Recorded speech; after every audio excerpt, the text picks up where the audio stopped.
Hello friends, welcome to my YouTube channel Stephen Academy में आपका स्वागत है। और आज हम लेकर आए हैं बीएससी एग्रीकल्चर 6 सेमेस्टर वालों का जो एग्ज़ाम होने को है disease of field and horticultural crops and there management का, उसका हम वीडियो का पार्ट 2 लेकर आए और पार्ट 1 हमारा अपलोड हो चुका है। अगर आप लोगों ने अभी तक पार्ट 1 नहीं देखा तो उसकी लिंक आपको डिस्क्रिप्शन में मिल जाएगी, वहाँ से आप लोग पार्ट 1 देख के पार्ट 2 भी देखें और इसका जो अगले पार्ट भी होगा वो भी हम आप लोगों के लिए जल्दी लेकर के आएंगे। ठीक है, तो चलिए, अगर आपने अभी तक मेरे चैनल को सब्सक्राइब नहीं किया तो प्लीज़ चैनल को जल्दी सब्सक्राइब करें और वीडियो को लाइक शेयर ज़रूर करते रहें। ठीक है, चलिए वीडियो शुरू करते हैं। देखते हैं पहला क्वेश्चन क्या है। पहला क्वेश्चन क्या है हमारा, चाय में प्याले नुमा पत्ती कपिंग टी रोग का कारक है। तो चाय में जो प्याले नुमा पत्ती होती है, कपिंग टी होती है, उस रोग का कारण क्या होता है? मैग्नीशियम की कमी, नाइट्रोजन की कमी, या सल्फ़र की कमी, या लोहे की कमी। तो जो इसका सही आंसर होगा वो होगा सल्फ़र की कमी। ऑप्शन नंबर आपका सी राइट होगा। ठीक है, अगला क्वेश्चन क्या होगा हमारा, आलू के मोजेक रोग का कारक है। तो आलू का जो मोजेक रोग होता है इसका कारक क्या होता है? विषाणु, जीवाणु, फफूंदी, या इनमें से कोई नहीं।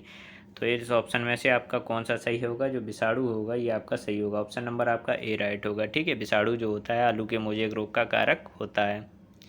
अगला क्वेश्चन देखते हैं, टिस्ट्रेजा टिस्ट्रेजा विषाणु प्रभावित करता है। तो जो टिस्ट्रेजा विषाणु होता है किसको प्रभावित करता है? नंबर 1 नींबू को, सेब को, आम को, या नाशपाती को। तो ये जो प्रभावित करता है ये नींबू को प्रभावित करता है। ऑप्शन नंबर आपका ए राइट होगा। ठीक है, अगला क्वेश्चन होगा, निम्नलिखित में से कौन सा यूफोरबिएसी परिवार का सदस्य है? तो यूफोरबिएसी परिवार का सदस्य कौन सा है? ऑप्शन नंबर ए होगा आपका प्याज, सौंफ, चुकंदर और अंडी।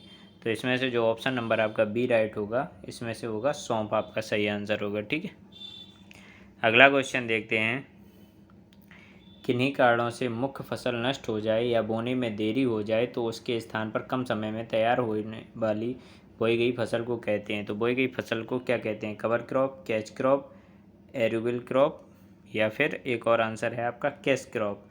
तो इसे क्या कहा जाता है? तो उसे कैच क्रॉप कहते हैं। ऑप्शन नंबर आपका बी नंबर राइट होगा। ठीक है, अगला क्वेश्चन होगा, बैगन में लिटिल लीफ बीमारी का कारण होता है। तो बैगन में जो लिटिल लीफ बीमारी होती है इसका कारण क्या होता है? माइकोप्लाज्मा, नाइट्रोजन की कमी, फास्फोरस की कमी, या पोटास की कमी। तो इसमें जो आपका होगा लिटिल लीफ बीमारी का जो कारण होता है वो माइकोप्लाज्मा होता है। ऑप्शन नंबर आपका ए राइट होगा। ठीक है, अगला क्वेश्चन देखते हैं, आम में लिटिल लीफ रोग का कारण पैदा होता है। तो आम में जो लिटिल लीफ रोग होता है वो किसके कारण पैदा होता है? नाइट्रोजन से, फास्फोरस से, पोटास की कमी से, या जस्ते की कमी से।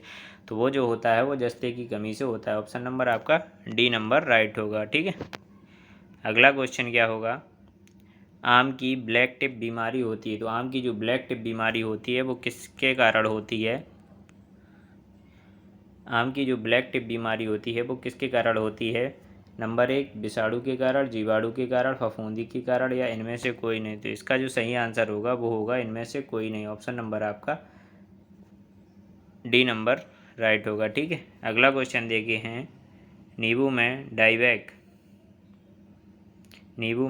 बीमारी लगती है। तो नींबू में जो होती है वो डाइवैक बीमारी लगती है, वो किसके कारण से लगती है? नाइट्रोजन कमी होने पर, फास्फोरस की, या लोहे की, या फिर तांबे की कमी होने से किसके कारण से लगती है? तो ये लगती है तांबे की कमी होने से लगती है। ऑप्शन नंबर आपका डी नंबर राइट होगा। ठीक है, अगला क्वेश्चन होगा, नींबू में गमोसिस बीमारी का कारण है। तो नींबू में जो गमोसिस बीमारी होती है वो किसके कारण होती है? विषाणु, फफूंदी, या जीवाणु, या इनमें से कोई नहीं। तो वो जो होती है वो फफूंदी के कारण होती है। ऑप्शन नंबर आपका बी नंबर राइट होगा। ठीक है, अगला क्वेश्चन होगा, धान में खैरा रोग किस तत्व की कमी से होता है? तो धान में जो खैरा रोग होता है वो किस तत्व की कमी से होता है? वो जिंक जस्ता की कमी से होता है। ऑप्शन नंबर आपका डी नंबर राइट होगा। ठीक है, अगला क्वेश्चन होगा, कटाई के तुरंत बाद के ताज़े मसूर के बीजों में किस प्रकार की प्रसूति पाई जाती है? ऑक्सीजन कमी, जल पारगम्यता, निरोधक होना, या प्रकाश की कमी पाई जाती है। तो किसकी कमी पाई जाती है? तो निरोधक का होना। ऑप्शन नंबर आपका सी नंबर राइट होगा। ठीक है, अगला क्वेश्चन होगा, धान में वाइट हेड किसके कारण होता है? तो धान में जो वाइट हेड रोग होता है वो किसके कारण होता है? राइस बग, स्टेम बोरर, या गॉलमिज, या ब्राउन प्लांट हॉपर, किसके कारण होता है? तो ये जो होता है ये आपका स्टेम बोरर के कारण होता है। ऑप्शन नंबर आपका बी नंबर राइट होगा। ठीक है, अगला क्वेश्चन होगा, सरसों में एफिड्स आक्रमण करते हैं जब कब करते हैं एफिड्स जो आक्रमण करते हैं, तो कब करते हैं? मौसम शुष्क होता है, बादल छाए होते हैं, या मौसम साफ होता है, या तेज़ धूप में। तो कब करते हैं ये? मौसम जब बादल छाए हुए होते हैं तब सरसों में एफिड्स आक्रमण करते हैं। ठीक है।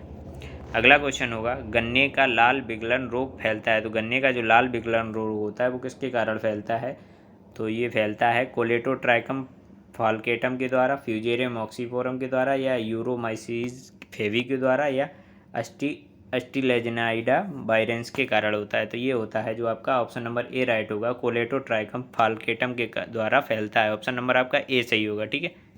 अगला क्वेश्चन होगा, गेहूं में ईयर कोकिल बीमारी फैलती है। तो गेहूं में ईयर कोकिल जो बीमारी होती है वो किससे फैलती है? फफूंदी से, बैक्टीरिया से, वायरस से, या निमेटोड से। वो जो ईयर कोकिल बीमारी होती है आपकी निमेटोड के द्वारा फैलती है। ऑप्शन नंबर आपका डी नंबर राइट होगा। अगला क्वेश्चन होगा, धान में जीवाणु पर्ण अंगमारी में सर्वाधिक नुकसान तब होता है जब उसका प्रकोप किस समय हो? कल्ले निकलते समय हो, बाली निकलते समय हो, दाने भरते समय, या कटाई के समय हो। तो जो अंगमारी रोग होता है इसमें कल्ले निकलते समय होता है। अगर इसका प्रकोप होता है तो अधिक नुकसान होता है। ठीक है। ऑप्शन नंबर ए राइट होगा। अगला क्वेश्चन होगा, टमाटर का पर्ण कुंचन लीफ कर्ल किससे फैलता है? तो टमाटर का जो पर्ण कुंचन होता है वो किससे फैलता है? कवक से, पोषक तत्वों की कमी से, गोलकृमियों से, या विषाणु से। तो जो पर्ण कुंचन होता है ये हमारा विषाणु के द्वारा फैलता है। ऑप्शन नंबर आपका डी सही होगा। ठीक है। अब अगला क्वेश्चन देखते हैं। अगला क्वेश्चन क्या है, भारत में सर्वप्रथम आम में गुम्मा मेलफॉर्मेशन रोग वर्ष 1891 में देखा गया था। तो कहाँ पर देखा गया? उत्तर प्रदेश, बिहार, मध्य प्रदेश तथा हरियाणा। तो इसका जो सही आंसर होगा वो क्या होगा? ये बिहार में सर्वप्रथम देखा गया था 1891 में। ठीक है। कहाँ पर? बिहार में देखा गया था। ऑप्शन नंबर आपका बी सही होगा। अगला क्वेश्चन होगा, गेहूं में इंटरनली सीड बॉर्न बीमारी है। तो गेहूं में जो इंटरनली सीड बॉर्न बीमारी है वो किसके द्वारा होती है? वो जो बीमारी है वो कौन सी है? आवृत कंडुआ, अनावृत कंडुआ, करनाल बंट, या काली गेरुई। तो जो वो बीमारी है वो अनावृत कंडुआ है, हमारी लूज समट जिसे कहते हैं। ठीक है। ऑप्शन नंबर बी सही होगा। अगला क्वेश्चन होगा हमारा, स्कर्वी रोग से बचने के लिए सबसे उपयोगी फल होता है। तो स्कर्वी रोग जो होता है ये किसकी कमी से होता है? विटामिन सी की कमी से होता है। इसके लिए कौन सा फल सबसे ज़्यादा उपयोगी होगा? पपीता, केला, आंवला और सेब। तो इसका जो सही आंसर होगा वो आंवला होगा। ऑप्शन नंबर आपका सी नंबर राइट होगा। ठीक है। अगला क्वेश्चन होगा, उत्तरी मैदानी क्षेत्रों में वर्तमान में गेहूं की मुख्य बीमारी होती है। तो गेहूं की मुख्य बीमारी कौन सी है? चूड़ी फफूंदी, पड़ंगमारी, तने में गेरुई तथा करनाल वर्ण। तो इसकी जो उत्तरी मैदानी क्षेत्रों में जो गेहूं की जो मुख्य बीमारी है वर्तमान में तो वो है करनाल बंट है। कौन सी है? करनाल बंट है। ऑप्शन नंबर आपका डी नंबर राइट होगा। अगला क्वेश्चन होगा,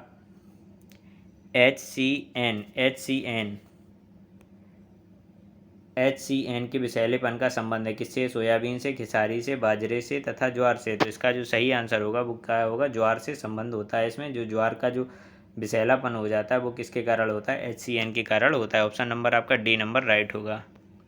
अगला क्वेश्चन होगा, खरपतवार नाशी रसायनों के छिड़काव के लिए उपयुक्त नोजल है। तो खरपतवार नाशी रसायनों के लिए उपयुक्त नोजल कौन सा होता है?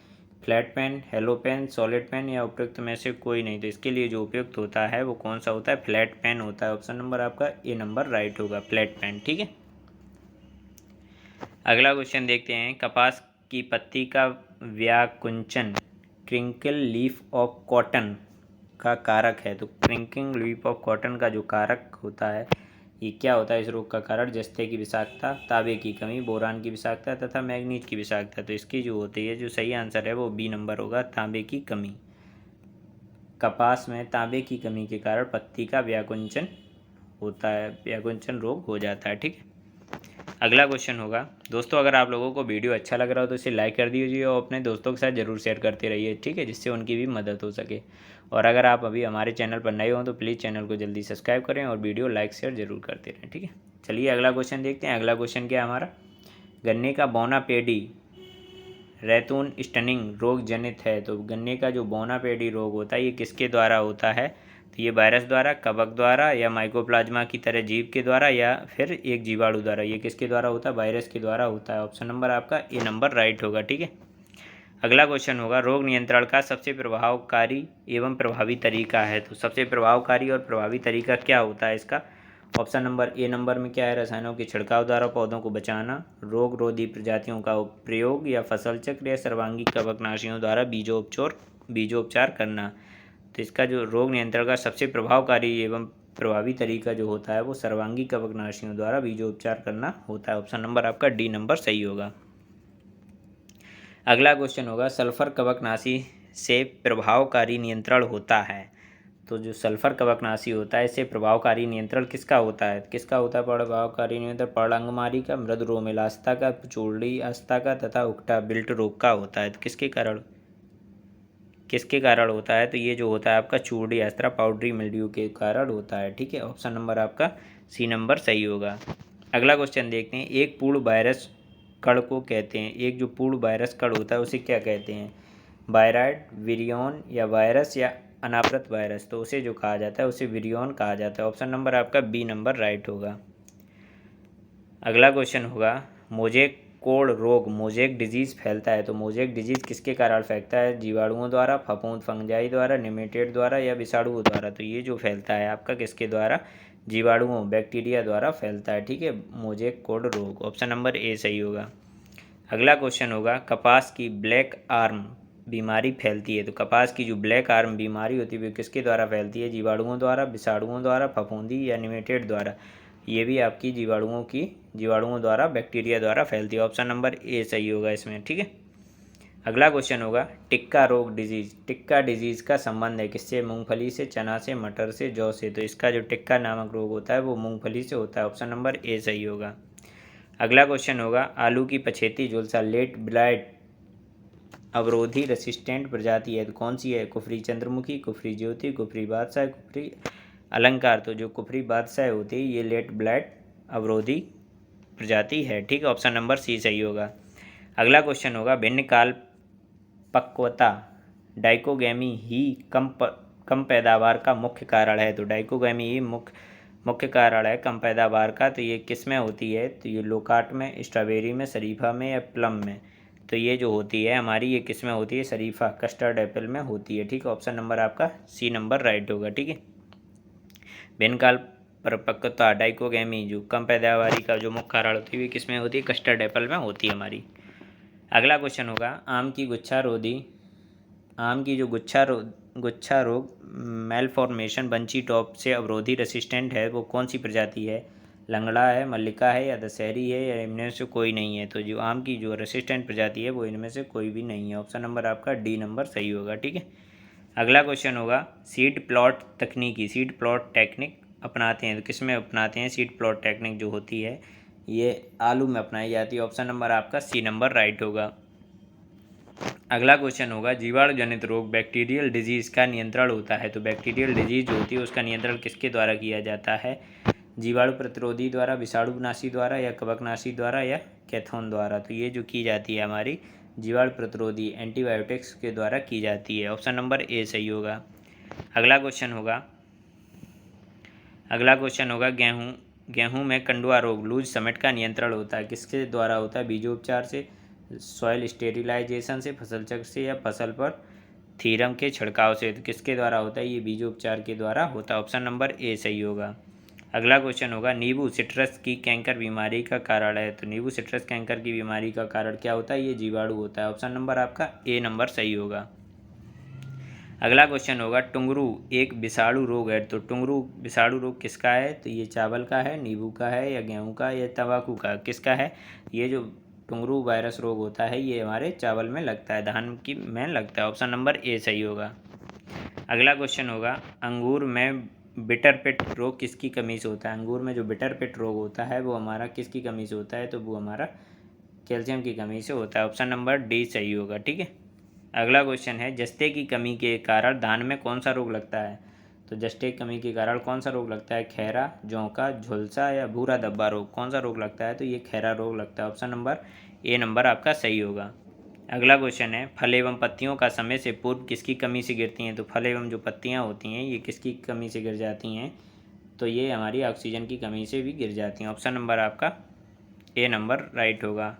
अगला क्वेश्चन होगा, अर्गट रोग लगता है। तो अर्गट रोग किसके द्वारा लगता है, बाजरा, ज्वार, चना, मटर, ये किसके द्वारा लगता है, तो ये हमारा बाजरे में लगता है अर्गट रोग। ऑप्शन नंबर ए नंबर आपका सही होगा। ठीक है, अगला क्वेश्चन होगा चने की खेती में भयंकर समस्या होती है। तो चने की खेती में क्या सबसे भयंकर समस्या होती है, किसकी होती है? अधिक उर्वरक मांग की, खरपतवार की, किस्ट या रस्ट की, या फलीभेदक कीट की? किसकी होती है सबसे अधिक उर्वरक मांग की होती है? ऑप्शन नंबर आपका ए नंबर राइट होगा, नहीं सॉरी ए नंबर नहीं, इसका बी नंबर राइट होगा आपका। खरपतवार बीड्स की होती है। चने की खेती में जो भयंकर समस्या होती है वो खरपतवारों की होती है। ठीक है, अगला क्वेश्चन होगा आलू के वायरस रहित पौधे तैयार करने के लिए निम्नलिखित ऊतकों में से एक ऊतक कल्चर के लिए सर्वोचित होता है। तो क्या होता है? आलू के वायरस रहित पौधे के तैयार करने के लिए एक ऊतक सर्वोत्तम होता है। तो किस एक ऊतक कल्चर के लिए सर्वोत्तक होता है, किस रूप में होता है ऊतक? पर्ण ऊतक, परागकण, भ्रूण ऊतक, या विभाज्य टिप ऊतक? तो ये विभाज्य टिप जो ऊतक होता है ये उसके लिए सर्वोत्तम माना जाता है। ऑप्शन नंबर आपका डी सही होगा। अगला क्वेश्चन होगा कपास में काय की बीमारी, फिजियोलॉजिकल डिजीज, जिसे गूलों के खुलने को तिरक कहा जाता है, किस कारण से होती है? हल्की बलुई भूमि जिसमें नाइट्रोजन की कमी हो, मात्र बलुई दोमट भूमि जिसमें अधोभूमि में लवणीयता सैलिनिटी हो, मात्र ए और बी दोनों के कारण, तथा सी इनमें से कोई नहीं। तो जो इसका सी नंबर है वो सही होगा, ए और बी दोनों के कारण होती है। हल्की बुआई भूमि जिसमें बलुई भूमि नाइट्रोजन की कमी हो, तथा बलुई दोमट मिट्टी जिसमें अधोभूमि में लवणीयता सैलिनिटी हो। ठीक है, ऑप्शन नंबर सी नंबर आपका सही होगा, ए और बी दोनों के कारण। अगला क्वेश्चन होगा आपका आलू में पछेती झुलसा लेट ब्लाइट लगने का कारक जीव कैजुअल ऑर्गेनिज्म कौन सा है? तो कैरी जो इसका ऑर्गेनिज्म है वो कौन सा है? तो वो होता है फाइटोफिटेरा इन्फेस्टेंस होता है। ऑप्शन नंबर आपका बी नंबर राइट होगा। ठीक है, अगला क्वेश्चन होगा कुछ राज्यों द्वारा खेसारी लेथाइरस सटाइवस के उपभोग कंजप्शन को रोकने हेतु प्रतिबंध लगाया जा रहा है क्योंकि वह धीरे धीरे ह्रास होती है। क्या ह्रास करती है? आंखों की दृष्टि, निचले अंगों की गतिविधियों का चालन, सुनने, या लाल रक्त कणिकाओं का रक्त कोशिकाओं को? तो किसके करती है? वो निचले अंगों के लिम्फ्स की गतिविधियों का चालन कम कर देती है। ऑप्शन नंबर आपका बी नंबर राइट होगा। अगला क्वेश्चन होगा कौन सी बीमारी बैक्टीरिया द्वारा होती है? तो इनमें से कौन सी बीमारी आपकी बैक्टीरिया द्वारा होती है? नींबू में डाइवेक्ट, मूंगफली में टिक्का, टमाटर में पत्ती सिकुड़न, तथा मक्के में तना विगलन। तो जो बीमारी बैक्टीरिया द्वारा होती है वो कौन सी होती है? मक्के में तना विगलन रोग जो होता है ये आपका बैक्टीरिया द्वारा होता है। ठीक है दोस्तों, हमने आप लोगों को पूरे क्वेश्चन सॉल्व करवा दिए हैं। तो अगर आप लोगों को वीडियो अच्छा लगा हो तो इसे लाइक कर दीजिए और अपने दोस्तों के साथ ज़रूर शेयर करना जिससे उनकी भी मदद हो सके। ठीक है, चलिए मिलते हैं आप लोगों को नेक्स्ट वीडियो में नेक्स्ट टॉपिक के साथ। तब तक के लिए धन्यवाद।